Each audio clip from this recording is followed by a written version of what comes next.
Welcome to the last plays of the week of 2023-24. We break the Seel at number 13 with freshman David Seel, who won 3 medals at the Centennial Conference Championships, silver in the 800 and 4x800, and bronze in the 4x400. At number 12, the women's lacrosse home playoff game against Washington College didn't go as expected, but it was great to see this one last time. Senior Lily Seifert assisting senior Nicole Steiner, Seifert finishing her career with 107 assists, Steiner finishing with 166 goals. At number 11, men's lacrosse playoff game against Dickinson, and how many Red Devils does it take to stop freshman Dan Friedel? Not one, not two, not three, as Friedel scores this goal.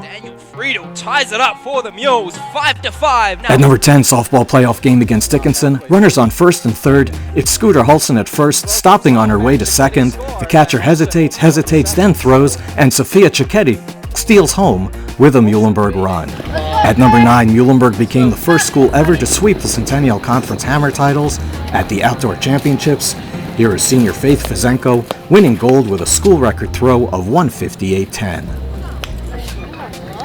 At number 8, we love transition goals on plays of the week, and here's one from the women's lacrosse playoff game against Washington College. The pass gets loose, but freshman Emma Youngling picks it up and then beats the Washington goalie one-on-one for this goal.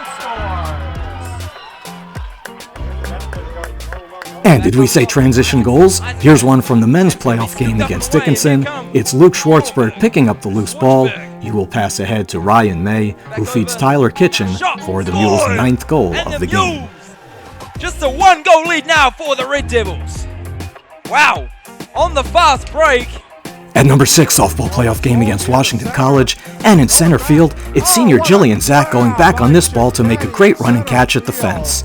At number 5, 3-time Centennial Conference gold medalists, winning outdoors in the javelin for the 3rd straight year, it's senior Noel House throwing over 200 feet, and in the women's high jump, sophomore Avery McNulty, here seen winning at her sinus last year, wins her 3rd straight high jump gold medal, 2 outdoors and 1 indoors. At number 4, back to men's lacrosse at Dickinson, and it's freshman Jack Bill shooting this ball so hard it rebounds off the crossbar, hits a Dickinson player in the foot and rolls in for his 40th goal of the season. At number 3, meet records for Centennial Conference gold medalists, senior Dylan de Magistris throwing 186.2 in the hammer to set a school, conference, and meet record and win the gold. And in the high jump, it's graduate student John Reichenbach high jumping 6'9.5", a Centennial Conference meet record. He also won the long jump and was named Most Outstanding Performer for field events. At number 2 are some great postseason plays from softball junior Kaya Mahy, here scoring from second on the infield single by Scooter Hulsen in the playoff win against Dickinson, and here making this great run and catch in short right field to end the playoff win at Washington College. But her biggest play, this grand slam at Washington College to put the icing on Muhlenberg's 11-2 win, just the 3rd postseason grand slam in Muhlenberg softball history. The Mules still alive will go back to Washington College this weekend. And at number 1, what a Centennial Conference track meet for Joshua Castro. He placed in 5 events, running 8 sprints over the course of 2 days.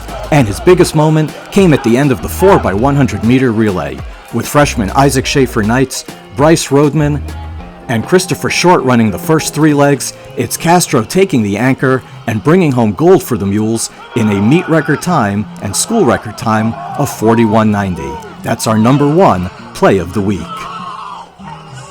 We'll be back sometime in early June with our plays of the year. Thanks for watching, and go Mules!